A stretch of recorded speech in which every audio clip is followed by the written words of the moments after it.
You know, it's weird to think that between the releases of Heart of Thorns and Path of Fire, Necro, essentially the most Condi-heavy class, had only a power-focused elite spec.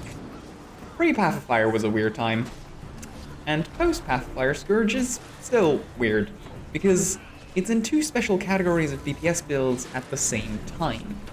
The first is that it's considered a priority rotation, meaning that instead of a predetermined order that you want to use your skills in, you instead try to use most of them if and when they are available, with certain ones being higher priority than others. So the whole thing is a lot more freeform.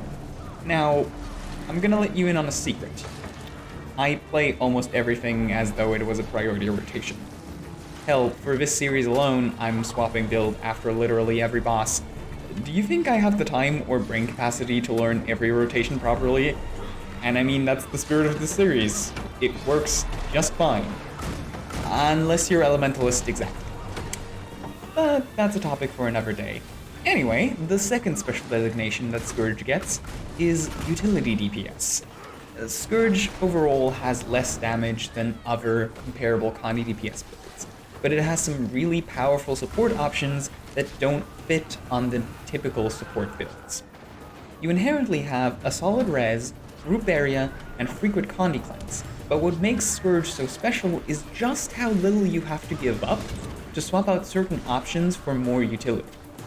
Some of the smaller ones are projectile block, some stability access, and decent CC. There's also Epidemic, which is some great cleave and incredibly useful in specific scenarios. And if you have two Necros with Epidemic, you can bounce the Condis back off the second target, known as Epi-bouncing, which is fun. But the big one is the defensive support, most importantly, Blood Magic. Soul Reaping doesn't actually give you that much DPS-wise, so you can swap it for Blood Magic, which gives you the best res support in the entire game. Scourge F4 also works in a way where transfusion can be up almost permanently. And using Blood Magic on Scourge usually just gets shortened to Blood Scourge. One step further from that is using non-Viper's stat sets, mainly Plague Doctors, to give even more support with a limited amount of DPS loss.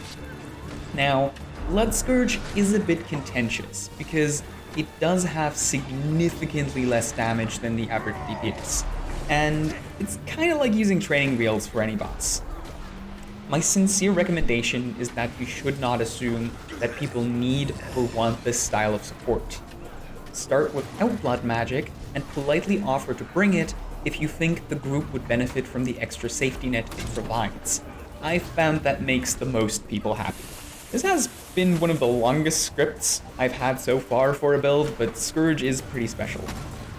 It has some clearly defined strengths and weaknesses, and if you find those appealing, then Scourge is a really solid choice.